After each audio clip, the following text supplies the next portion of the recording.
Hello everyone, कैसे हो बच्चों? आई होप सब कुछ बढ़िया चल रहा होगा, सब बहुत अच्छे हो गए।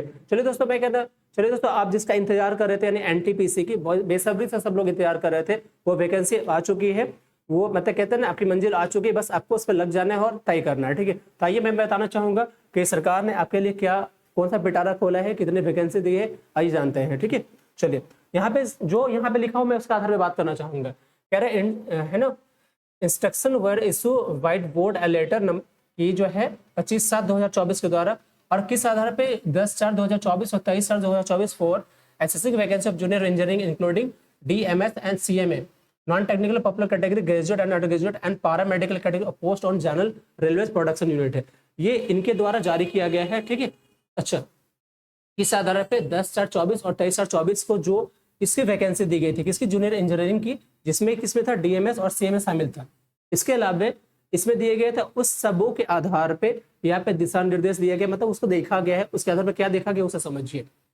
इन accordance with percentage provided in board letters, board letter का जो परसेंटेज प्रोवाइड, जो परसेंटेज मतलब वो वैकेंसी की परसेंटेज प्रोवाइड करती है, उसके आधार पे कह रहा है कि 31/1/2018 जो कि 31/8/2018 में हुई थी, और 12/12/2018 approval of intake placing indents for non technical popular category under graduate और ग्रेजुएट। इसका मतलब हो रहा है कि यहाँ पर जो वैकेंसी आपको 2018 में आई थी ना एनटीपीसी को रिलेटेड, ग्रेजुएट और नॉन ग्रेजुएट, उसके तहत उसको देखते हुए जितनी वैकेंसीज दी गई है, जिसको जितना उनको समझ में आया है कितनी वैकेंसी देनी चाहिए है, वो आपके सामने रखा गया है। ठीक है, चलिए, हो सकता है किसी के लिए ज्यादा भी हो, किसी के लिए कम हो, हम ज्यादा तो नहीं कह सकते, क्योंकि जिस तरह से वैकेंसी एनटीपीसी का आनी चाहिए, जिस तरह से कयास लगाया जा रहा था कि एटलीस्ट 30 to 40-50,000 आना चाहिए, उसके हिसाब से बहुत कम है।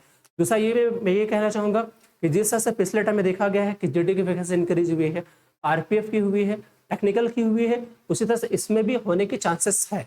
ये हो सकता है, इससे मान के चलिए, लेकिन आपके सामने जो है उससे फाइनल रखिए फिलहाल में। ठीक है, अच्छा, क्या क्या है वो देखिए।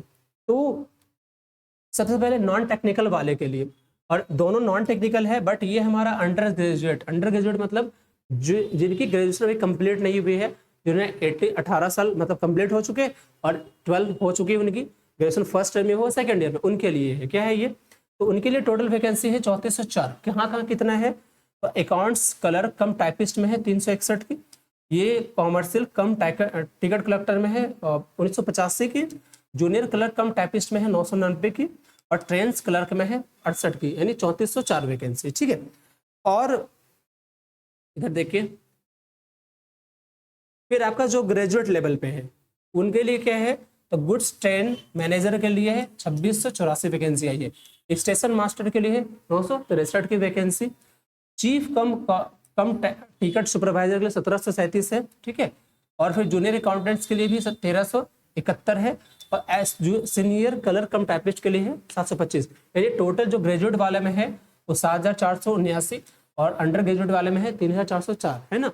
ये टोटल मिलाकर है 10,880, ये भी वैकेंसी है। ठीक है, चलिए, और अब ये देखिए कि कहाँ पे है मतलब पोस्ट वाइज कहाँ पे, इसको भी देखना चाहते हैं तो मैं आपको पीडीएफ सेंड कर दूंगा टेलीग्राम पे, वहां पे जाके देख लेना। ठीक है, तो देखो यहाँ पे है, कहाँ पे है, ये अंडर ग्रेजुएट वालों के लिए, ग्रेजुएट वालों के लिए। ठीक है, ये डिटेल आपकी दी हुई है, कहाँ का कितनी वैकेंसी है, किस क्षेत्र में है, नॉर्थ रीजन में कितना है, सेंट्रल रीजन में कितना है, ये आप जाके देख सकते हैं। ठीक है, एक करके पूरा छाटना थोड़ा सा ये होगा दोस्तों। बस मुझे यहाँ पे फिलहाल ये देना था कि इसे जाके देखिए, समझिए।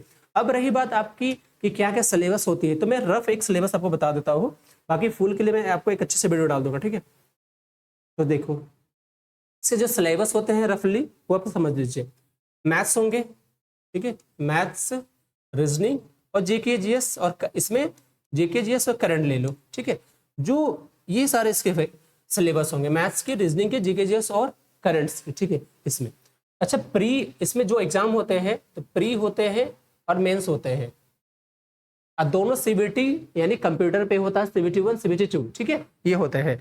तो आपको आज से क्या करना है, इसको जम की मेहनत करनी है, और मैं मैथ्स की जो सिलेबस है नेक्स्ट वीडियो में मैथ्स के डिटेल सिलेबस डाल दूंगा कि मैथ्स में कौन कौन सा चैप्टर को पढ़ना है और कैसे पढ़ना है। साथ में मैं ये कहना चाहूंगा कि जो हम आदित्य रंजन सर की करवा रहे हैं उस वीडियो को 7 से 2 से 3 बार देखें, इतना बार देखें सारे क्वेश्चन आपके दिमाग में आ जाए। ठीक है, चलिए मिलते हैं नेक्स्ट वीडियो के साथ में, तब तक के लिए bye bye and thank you.